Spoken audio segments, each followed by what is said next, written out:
নমস্কার, আশা করি আপনারা সকলেই ভালো আছেন। আপনাদের সাথে আমি রিতম রয়েছি আজকের বিশেষ ভিডিওতে। দেখুন, আজকে বিশেষ কিছু বিষয় নিয়ে আলোচনা করার আছে। তার মধ্যে আমরা কিন্তু মেষ রাশির বিষয় নিয়ে আলোচনা করব এবং মেষ রাশির জাতক জাতিকাদের আমরা দেখব 2024 সালে কিন্তু বেশ কিছু ক্ষেত্রে আমূল পরিবর্তন চলেছে। দেখুন, বিগত ভিডিওতে আমি বেশ কিছু বিষয় আলোচনা করে নিয়েছি আপনাদের সাথে, তবে বর্তমান সময় এবং আগামী 2 মাস আপনারা বেশ কিছু বিষয় কিন্তু বেশ পজিটিভ অনুভব করবেন। তো সেই বার্তাগুলো কিন্তু আপনাদের আজকে এই ভিডিওর মাধ্যমে জানাবো এবং এর পাশাপাশি জানানোর চেষ্টা করব এই শুভ যোগগুলো আপনাদের ক্ষেত্রে কতটা সুইটেবল হবে, আপনারা কখন সেটাকে অ্যাপ্লাই করতে পারবেন। দেখুন, প্রথমে আমি চলে আসবো মেষ রাশির জাতক জাতিকাদের ক্ষেত্রে শরীর স্বাস্থ্য বিষয়। শরীর স্বাস্থ্যের যে বিষয়টা আমরা দেখি, রাশি অধিপতি কিন্তু রাশির দশমভাবে থাকছেন এবং ফেব্রুয়ারি, মার্চ, এপ্রিল মাস পর্যন্ত কিন্তু মেষ রাশির 10th হাউসের ঘরে কিন্তু মঙ্গলের প্রবেশ থাকে। তো মেষ রাশির জাতক জাতিকাদের আমরা দেখেছি কিন্তু মেন্টালে একটা স্ট্রেস প্রচুর পরিমাণে কাজ করছে, কর্মস্থানে বেশ কিছু সমস্যা এবং বিভিন্ন পারিবারিক সমস্যা, অর্থ এবং বিবাহিত জীবনেও কিন্তু বেশ ট্রাভেল চলেছে। তো সেই জায়গা থেকে মানসিক চাপ কিন্তু মেষ রাশির জাতক জাতিকারা বেশ কিছু সময় কিন্তু পজিটিভলি ফিল করতে পারবেন এবং আপনাদের ক্ষেত্রে কিন্তু যে ডিস্টার্বগুলো যেগুলো চলছিল সেগুলো কিন্তু কেটে যাবে। অর্থাৎ রাশিপতি যখন রাশির দশমভাবে থাকে, 10th অর্থাৎ কর্মস্থানেরও কিন্তু বেশ কিছু চাপ, যেগুলো আপনাদের কর্মক্ষেত্রে অনেক বিগত প্রবলেমগুলো চলেছে বা বিগত দিনগুলোতে কিন্তু আমরা দেখতে পেয়েছি আপনাদের বেশ কিছু সমস্যা, জটিল সমস্যা, অর্থাৎ কর্মক্ষেত্রে প্রেশার বা আপনার চাপ বাড়িয়ে দেওয়া বা কর্মক্ষেত্রে ভ্যারিয়াস টাইপের যে প্রবলেমগুলো, যে ইস্যুসগুলো আপনাদের চলছিল, সেগুলি কিন্তু অনেকটাই আপনারা চাপমুক্ত হতে পারবেন। এবং এর পাশাপাশি আমরা আরেকটি বিষয় কিন্তু খেয়াল করব, মেষ রাশির জাতক জাতিকা যাদের কিন্তু শারীরিক বিষয় জটিলতা ছিল, অর্থাৎ হেলথ নিয়ে বিভিন্ন রকম প্রবলেম ছিল বা যারা সার্জারি করেছেন বা যাদের সার্জারির জন্য বিদেশ যাত্রা করতে হয়েছে, সেই সব বিষয় কিন্তু আপনাদের প্রবলেমগুলো অনেকটাই রেকটিফাই হয়ে যাচ্ছে এবং মার্চ, এপ্রিল, মে মাস পর্যন্ত এই যে টাইমিং পিরিয়ডে কিন্তু আপনারা যথেষ্ট পজিটিভ অনুভব করবেন শরীর স্বাস্থ্যের দিক থেকে। এবার দেখুন, একটি বিষয় আপনাদেরকে বলব, যারা প্রেগনেন্সি পিরিয়ডে রয়েছেন বা যেসব মহিলারা এখন শারীরিক জটিলতার মধ্যে ভুগছেন, তাদের কিন্তু হেলথ রিলেটেড প্রবলেমগুলো কিন্তু অনেকটাই কেটে যাচ্ছে এবং আমরা দেখব মেষ রাশির জাতক জাতিরা কিন্তু স্বাস্থ্য সংক্রান্ত অর্থাৎ শারীরিক বিষয়ে জটিলতা এবং মানসিক স্বাস্থ্যের কিন্তু উন্নতি আপনারা 2024 কিন্তু মার্চ, এপ্রিল, মে মাসের এই যে টাইমিংটা, এই টাইমে কিন্তু আপনারা পাবেন। এর পাশাপাশি আমরা দেখব কিন্তু মেষ রাশির জাতক জাতিকাদের আর্থিক স্থান, অর্থ বিভিন্নভাবে কিন্তু মেষ রাশির জাতক জাতিকাদের ব্যয় হয়ে গেছে। ফিনান্সিয়াল একটা তো প্রবলেম চলছিল আপনাদের, এর পাশাপাশি আমরা দেখব মেডিকেল পারপাসে কিন্তু ব্যয় হয়েছে। এর পাশাপাশি কিন্তু মেডিকেল পারপাসে ব্যয়ের সঙ্গে সঙ্গে কিন্তু অনেক কিন্তু শেয়ার মার্কেট, অনলাইন ট্রেডিংয়ের সঙ্গে কিন্তু ইনভেস্ট করেও কিন্তু আপনারা কিন্তু ক্ষতির সম্মুখীন হয়ে গেছেন। তো সেই জায়গাতে কিন্তু মেষ রাশির জাতক জাতিকারা ওভারকাম করতে পারবেন, অর্থাৎ আপনাদের অর্থের ক্ষেত্রে কিন্তু পজিটিভিটি যোগ আমরা কিন্তু বহু মাত্রায় পাবো। এবং রাশির অধিপতি অর্থাৎ দ্বিতীয় ভাবের অধিপতি শুক্র গ্রহ কিন্তু রাশির দশমভাবে কিন্তু অলরেডি কিন্তু রয়েছেন। আমরা কিন্তু মেষ রাশির দশমভাবে বেশ কিন্তু কিছু পজিটিভ গ্রহের ট্রানজিট দেখতে পাবো। তার মধ্যে রবি রয়েছেন, মঙ্গল রয়েছেন, বুধ রয়েছেন এবং শুক্রদেব রয়েছেন, যেটা কিন্তু 2024 সালে এই যে যোগটা কিন্তু মেষ রাশির ক্ষেত্রে বিরল একটা যোগ।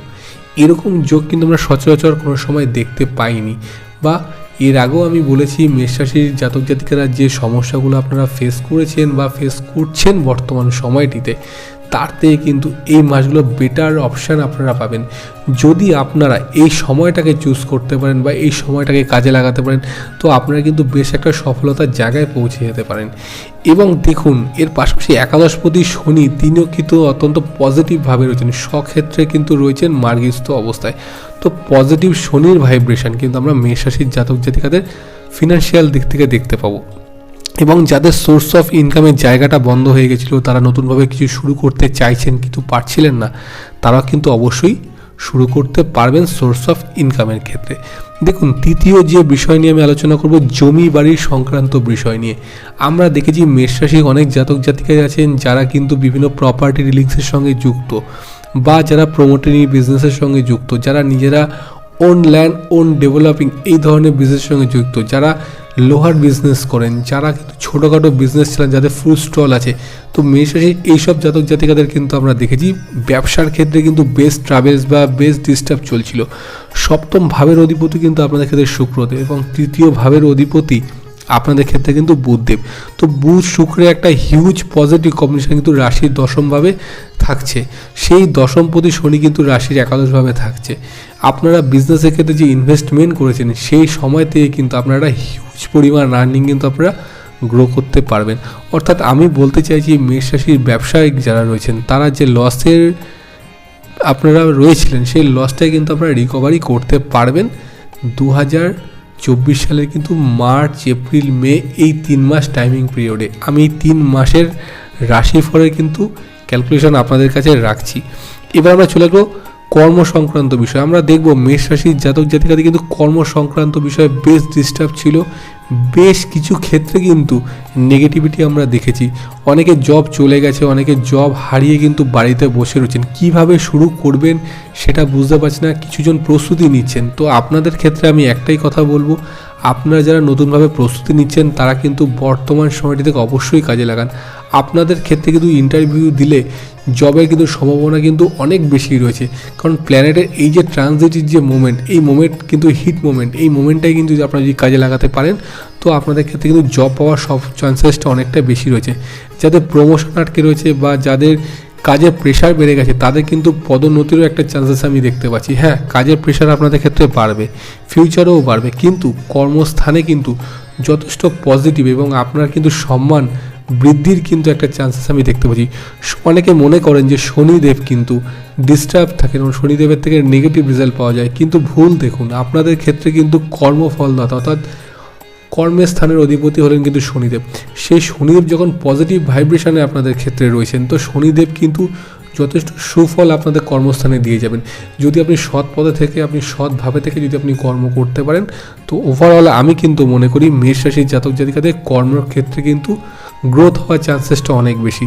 যারা কর্মসূত্রে বিদেশে রয়েছেন বা বিদেশ যাত্রা করতে চেয়েছেন তারা কিন্তু মার্চ, এপ্রিল, মে মাসের 2 তারিখের মধ্যে অবশ্যই কিন্তু বিদেশ যাত্রা করতে পারেন। তো আপনাদের ক্ষেত্রে যথেষ্ট পসিবিলিটি রয়েছে বিদেশ যাত্রার ক্ষেত্রে, এবং যারা বিদেশে কিন্তু এই মুহূর্তে জব করছেন বা বিদেশে সেটেল রয়েছেন তাদেরও কিন্তু আমরা দেখেছিলাম ডিস্টারবেন্সগুলো, তো তারাও কিন্তু কর্মক্ষেত্রে যথেষ্ট সফলতা অনুভব করবেন। তো মেষ রাশির জাতক জাতিকাদের এই যে ট্রানজিটের যে প্রভাব 2024 সালে আমরা দেখতে পাচ্ছি তো অনেকটাই কিন্তু সফলতার পক্ষে কিন্তু আপনারা কিন্তু পেতে চলেছেন। এবং দেখুন শিক্ষার ক্ষেত্রে আমরা বলবো 5th হাউসের লর্ড কিন্তু রবিদেব, তিনিও কিন্তু রাশির একাদশভাবে কিন্তু থাকবেন। তো এই রাশির একাদশভাবে থাকার জন্য কিন্তু মেষ রাশির জাতক জাতিকারা যদি আপনার সন্তান বা মেষ রাশির জাতক জাতিকা হয় তারা যদি পড়াশোনার দিকে দিয়ে একটু কনসেন্ট্রেট করে তারা কিন্তু যথেষ্ট ভালোভাবে কিন্তু শিক্ষা সম্পন্ন করতে পারবে। এবং মাধ্যমিক বা উচ্চ মাধ্যমিক লেভেলে যারা এক্সাম দিতে চাইছেন মেষ রাশির জাতক জাতিকারা তারা যদি একটু কনসেন্ট্রেশনটা বাড়াতে পারেন আপনাদের কিন্তু খুব দারুণ রেজাল্ট হবে বর্তমান সময়টিতে। কাজেই এই সময়টি কিন্তু ইউটিলাইজ করে নিন। এই ভালো সময় কিন্তু মেষ রাশির জাতক জাতিকারা খুব ভালো টাইমে কিন্তু আপনারা পাচ্ছেন। তো এবার দেখুন যারা শিক্ষার জন্য বিদেশ যাত্রা করতে চেয়েছেন তাদের রাহু কিন্তু আপনাকে কানেকশান দিচ্ছে বিদেশ যাত্রার শুভযোগ করার। রাহু 12th হাউসে সরাসরি বসে রয়েছে বৃহস্পতির ঘরে। সেই বৃহস্পতি কিন্তু আপনার রাশিতে সহাবস্থান। তো বৃহস্পতি যখন আপনার রাশিতে সহাবস্থান আছে সরাসরি আপনার সপ্তম ভাবকেও দেখছে। তো যাদের মেষ রাশির জাতক জাতিকা যাদের বিবাহের জায়গাটাও ডিস্টার্ব ছিল সেই ক্ষেত্রে কিন্তু আমরা দেখব পজিটিভিটি কিন্তু অনেক ক্ষেত্রেই বৃদ্ধি পাচ্ছে। অর্থাৎ অনেকের ক্ষেত্রে বিবাহ ভেঙে গেছে, অনেকের ক্ষেত্রে কিন্তু ডিভোর্সের মতো একটা বিষয় তৈরি হয়ে গেছিলো।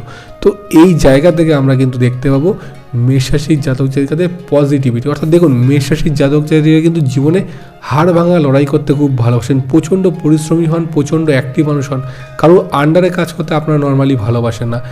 মেষের অধিপতি হলেন মঙ্গল। তো মঙ্গল কিন্তু যথেষ্ট পরাক্রমশালী, যথেষ্ট বিত্তশালী একটা প্ল্যানেট, অগ্নিতত্ত্বের রাশি। আপনারা কিন্তু কারোর কথা পছন্দ করেন না, নিজেদের বুদ্ধি সবসময় অ্যাপ্লাই করে চলতে ভালোবাসেন, ডমিনেটিভ পার্সন হন, আপনার আন্ডারে আপনি লোক খাটাতে ভালোবাসেন। তো এই দিক থেকে আমরা দেখব মেষ রাশির জাতক জাতিকাদের কিন্তু যথেষ্ট একটা পজিটিভ ভাইব্রেশন কিন্তু আমরা এই 3 মাসের প্রেডিকশানে কিন্তু রাখবো। তো মেষ রাশির জাতক জাতিকাদের আপনাদের ক্ষেত্রে আরেকটা বিষয় আমি আলোচনা করে দেবো, সন্তান নিয়ে যাদের প্রবলেম চলছে, সন্তান কনসিভ হওয়া নিয়ে যাদের ইস্যুস ছিল, তাদের ক্ষেত্রে কিন্তু এই প্রবলেমগুলো কিন্তু ডিটেক্ট হবে এবং সন্তান কনসিভ হওয়ার সম্ভাবনা কিন্তু এই 3 মাস অর্থাৎ মার্চ, এপ্রিল, মে মাসে কিন্তু অত্যন্ত পজিটিভ একটা যোগ রয়েছে।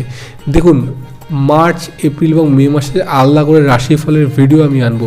আপনাদের ক্ষেত্রে এই পজিটিভ বার্তা দেওয়ার জন্য কিন্তু আজকে আমার ভিডিওটি তৈরি করা, যাতে আপনারা বর্তমানে ট্রানজিটরি টাইমিংটাকে কিন্তু কাজে লাগাতে পারেন। দেখুন, আপনাদের ক্ষেত্রে পসিবিলিটি খুব ভালো রয়েছে এবং যোগাযোগের মাধ্যমগুলো কিন্তু ভালো। হ্যাঁ, যে বিষয়টা আমি মিস করে গেছি আপনাদেরকে সর্বশেষে বলবো, আপনাদের ক্ষেত্রে 6th হাউসে কেতু রয়েছে। ছোটোখাটো সিজনাল ফিভার বা যারা ছোটোখাটো কোনো রকম সমস্যায় শারীরিক জটিলতায় ভুগছেন, তারা কিছুটা কিন্তু ডিস্টার্ব পাবেন। দেখুন, সর্বক্ষেত্রে ডিস্টার্ব থাকছে না। 6th হাউসে কেতু কিন্তু অতটা নেগেটিভ প্রভাব বা নেগেটিভ ফল কিন্তু দেয় না। তো আপনাদের ক্ষেত্রে শারীরিক যাদের অল্প কিছু জটিলতা রয়েছে, তারা কিন্তু অবশ্যই রিকভারি করে নিতে পারবেন।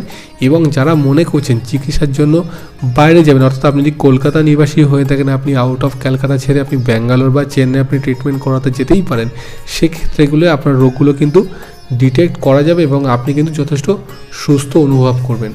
তো দেখুন, ওভারঅল আজকের এই আলোচনা ছিল, আমি আপনাদেরকে জানালাম মেষ রাশির কিন্তু বর্তমানে যে ট্রানজিটটা, যেটা খুব একটা ভালো সময়। আজকে 1 ফেব্রুয়ারি, আমি আজকের দিনে ভিডিওটি আপলোড করবো আপনাদের ক্ষেত্রে। আপনারা যদি জীবনে সফলভাবে এগোতে চান, তো আপনারা কিন্তু বর্তমান টাইমিংটাকে কাজে লাগান। আশা রাখবো এবং চেষ্টা করব যাতে আপনারা আরও ভালো কিছু জীবনে করতে পারেন এবং সফলভাবে কিন্তু এগিয়ে যেতে পারেন। তো আজকের ভিডিওটি আমি এখানেই শেষ করছি। যদি আপনাদের ভিডিওটি ভালো লেগে থাকে, তাহলে অবশ্যই ভিডিওটিকে লাইক করবেন, শেয়ার করবেন এবং কমেন্ট করে কিন্তু অবশ্যই আমাকে জানাবেন। এবং হ্যাঁ, আপনারা কিন্তু অবশ্যই চ্যানেলটিকে সাবস্ক্রাইব করবেন। অনেকে আছেন ভিডিওটি দেখছেন কিন্তু আপনারা চ্যানেলটিকে সাবস্ক্রাইব করেন না। প্লিজ আপনারা চ্যানেলটাকে সাবস্ক্রাইব করে পাশে থাকবেন। আপনারা সবাই খুব ভালো থাকুন। নমস্কার।